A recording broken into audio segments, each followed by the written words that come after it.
In the time of the Mexican-American War, the citizens of the U.S. viewed the lands to the west as unclaimed. In reality, Britain had claimed most of the Oregon country, and Mexico had claimed most of the southwest area. A lot of people had started to adopt the idea of manifest destiny.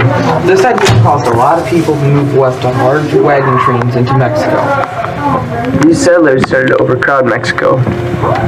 The Mexican government decided to set up stricter borders around Mexico. And they made the American immigrants mad. Very mad. War started to become a possibility, but not everyone wanted to fight for Texas, and many Northern Americans were against war. It's because having a war could mean keeping Texas in the U.S. That seemed like a good thing, but North didn't want Texas because of the fact that it was a slave state. At this point, the amount of slave and non-slave representatives in Congress were equal, and if Mexico didn't take Texas back, then the people who supported slavery would outnumber the people who didn't.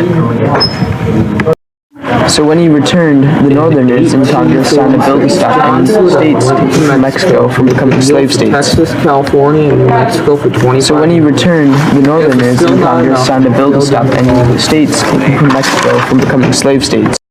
So when he returned, the Northerners in Congress signed a bill to stop any states taken from Mexico from becoming slave states. This stopped most people from being against war, and in that year, President James K. Polk appointed Zachary Taylor to secure Texas.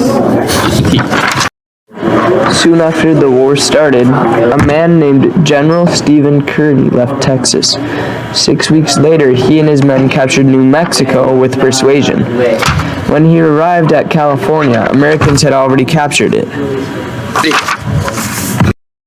When California was captured, it was called the Bear Flag Revolt. It was called this because the Americans captured California. A flag with a bear on it was raised. This flag was crude and made with blueberries. Later, General Taylor went to Mexico to fight a battle against the Mexican commander, Santa Anna. This battle lasted 2 days and was narrowly won by General Taylor.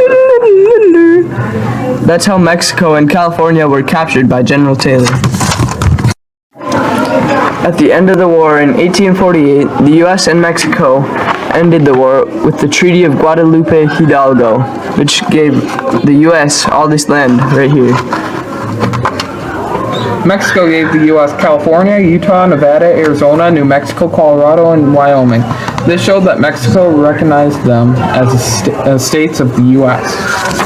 These states were added as non-slave states because the bill passed by the Northerners. So all this was caused by manifest destiny? If people didn't start overcrowding Mexico, then the entire war wouldn't have happened. So all this is because